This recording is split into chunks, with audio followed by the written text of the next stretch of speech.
Before the advent of the coming of European missionaries in West Africa, and even before European colonialism, the natives knew the concept of a supreme God. The countless tribes and nations often described or associated their creators with the sky, the sun, or even the heavens. But among the Eves was Ma'u, their supreme God, the name that they use in place of the true appellation and identity of their deity.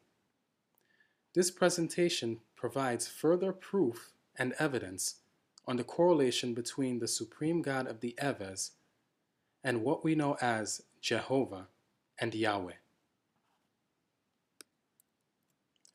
We begin with a Christian Ewe man named Samuel Elikem, who sought to understand the divinity of his ancestors, and so wrote a long dissertation based on his experiences among his relatives. The next few sections will show you what his relatives told him.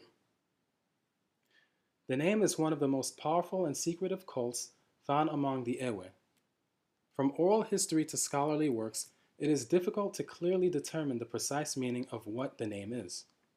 Scholars who study certain aspects of the name, and even native Ewe who knows a little about it, describes it by its characteristics. The name does not have a synonym to help relate to its nearest meaning. It is also problematic for even a native to ask a member what the name means, because of a fear of misunderstanding and retaliation. I was very fortunate that most of my family members are part of the cult, and we have a very close relationship, as I narrated in Chapter 1. When I asked my aunt what the name means, she told me her answer to my question literally means, YHWH is God.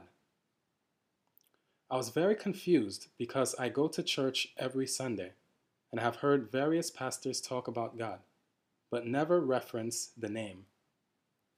I went to her another time with the same question and got the same answer she had given me earlier. During my field research, I asked my principal informant, Agbayiza, if it was possible to tell me in a single word or phrase what the name means. I was surprised to hear from him the same answer my aunt gave me. His response was, "The name is the thunderbolt. He is the God." I continued to ask if he would relate the name to the deities normally referred to as Ma'u, or the Almighty God Ma'u. He responded, YHWH is God. Agbotadua Kumasa also explains the name according to cultural practices and traits of Ewe people, who are believed to be Jews. He argues that the Jewish God Yahweh is believed to be YHWH. After a long time spent tracing cultural practices, he ends the paragraph noting that the Ewe people also, I quote, adopted some aspects of the worship of the Jewish God Yahweh.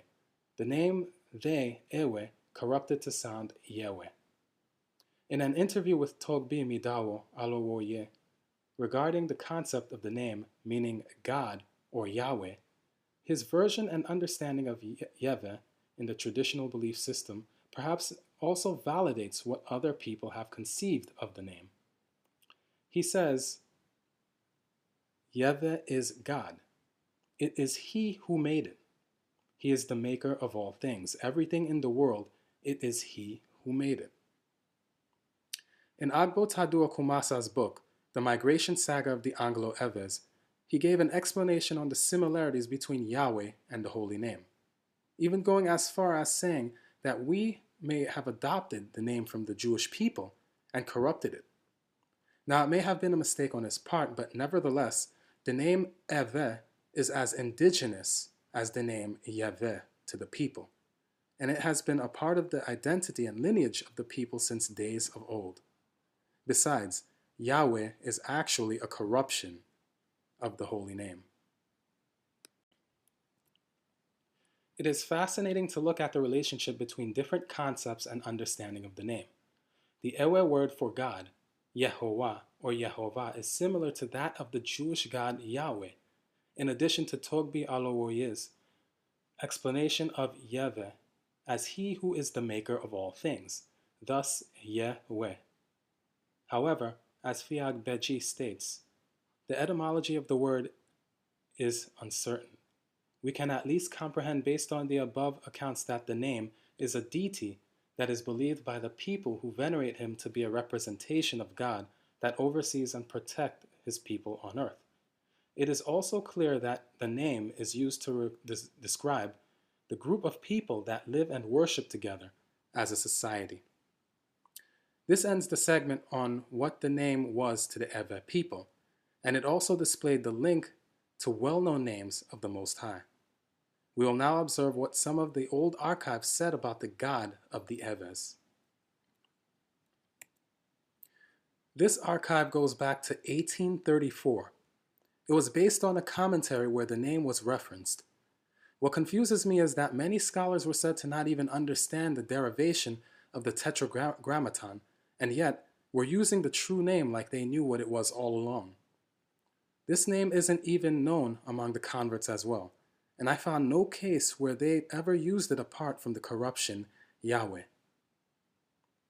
It reads, probably there is an allusion here to the great name Yahweh or YHV, in which both names are synonymous, which properly signifies being or existence. Again, this was by Dr. A. Clark in 1834. This archive goes back to 1817, where the name was referenced again. Also, the archive is actually a Bible dating back to the year I mentioned.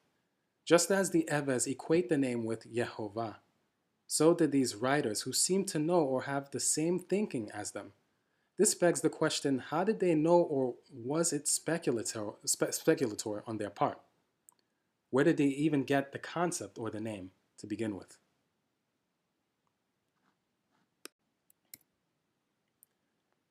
Finally, this work called The Seventh Seal came from a scholar named Jeanette Agnes, coming from the year 1920. She wrote an exposition on the holy name, attempting to describe its meaning, providing her interpretation to it as well. And it reads, in explaining the hidden meaning of the holy name, I shall quote at some length from Bible Mystery and Bible Meaning by the late Judge T. Troward, for to him we are indebted for the clue to the secret power of the lost word. To me it was given to know the interpretation of the mystery of the Holy of Holies of the tabernacle. But I should not have known that this coincided with the secret power of the holy name, except for the author's accurate work in interpreting the meaning of the Hebrew letters composing the word Yahweh or Jehovah. To summarize, the explanation which the author gives of the Hebrew name of God, Yahweh, which in English is Jehovah, he shows by successive careful steps the meaning of each part of the word. This is found to be essential life and derived life, standing in the relation of masculine to feminine, Y indicating essential life, while the second part of the name, Eve, indicates derived feminine life. Now we see the expression of this masculine and feminine life to be combined in one name. Therefore, we are wholly within the truth when speaking of the one named as two in one. Again, this was Jeanette Agnes in 1920 of her work, The Seventh Seal. In conclusion, the name of our God, the God of the Ewes, isn't Ahaya, nor is it Yahawashi or the other strange appellations connected to it. The name of their God isn't Chukwu Abiyama. It isn't Olodumare either. Yahweh is his name, and the Ewe are named after him. He is the God of Abraham, Isaac, and Jacob, the God of Israel, the God of the Ewe, the holy God of the Torah as well as the Bible, the God of his scattered children across the world. This is his name among us, continually and forevermore. Last, I have decided to add a clip that was devoted to the understanding of this name by Akwete Ama and Mauli Mauvi. This has probably been seen already, but it reiterates what is already known of not only the Ewes, but the holy name. And with that, I say, Shalom, my people.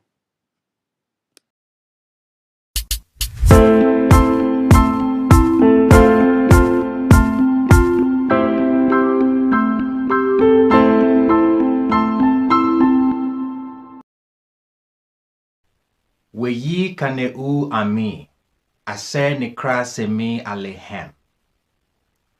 The verse I just quoted in the modern Hebrew tongue is 2 Chronicles 7:14.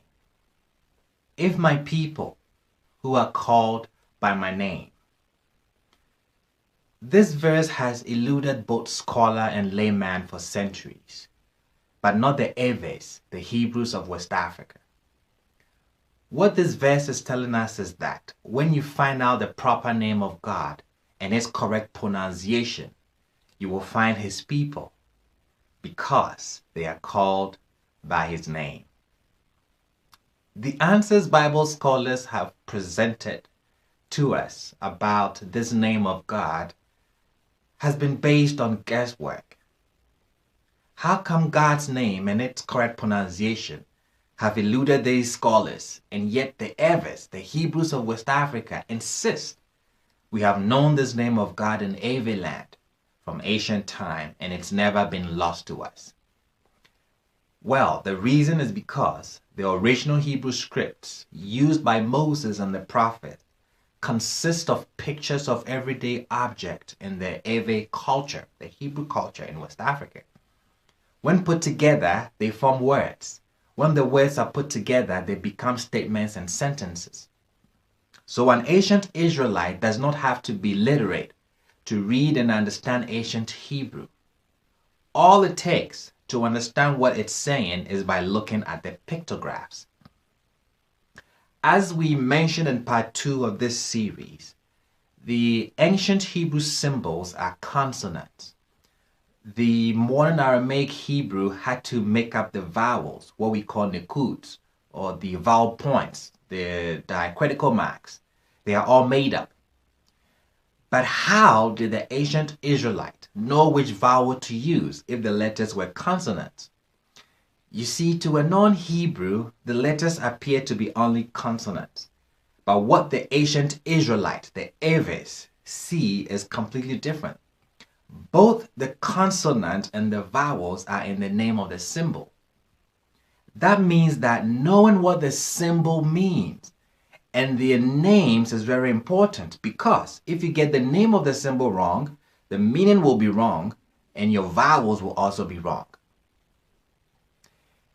If one should Google the ancient Hebrew script chart and compare any two, you will find out they don't agree. The reason is simple. It's because they are all based on speculations, not facts. By courtesy of Mawuli Mauvi, using the Anglo dialect of the Eves in Evenigba, let's see the amazing secret of the ancient Hebrew symbol. The first letter of the Hebrew alphabet is a sheep, which is Ale in the Ewe tongue. This is the partial name for the symbol, because if you look carefully, the pictograph does not show a complete image of a sheep. You only see the sheep's head, which is Aleta in the Ewe tongue. Aleta has 3 syllables. Now, the rule. This is the rule. The consonant used is always from the first syllable, which in this case will be AL. The last syllable acts as the vowel, which in this case is the A sound in the last syllable ta. The A sound is represented by the letter A in English. Remember this rule. Put this rule in your spirit. Actually, let me repeat it to clarify it. When you take the first symbol of the ancient Hebrew, its full name is Aleta. Aleta has 3 syllables. The rule is that the consonant used is always from the first syllable, which in this case will be AL, from the al. The last syllable, which is our focus, acts as the vowel, which in this case is the A sound.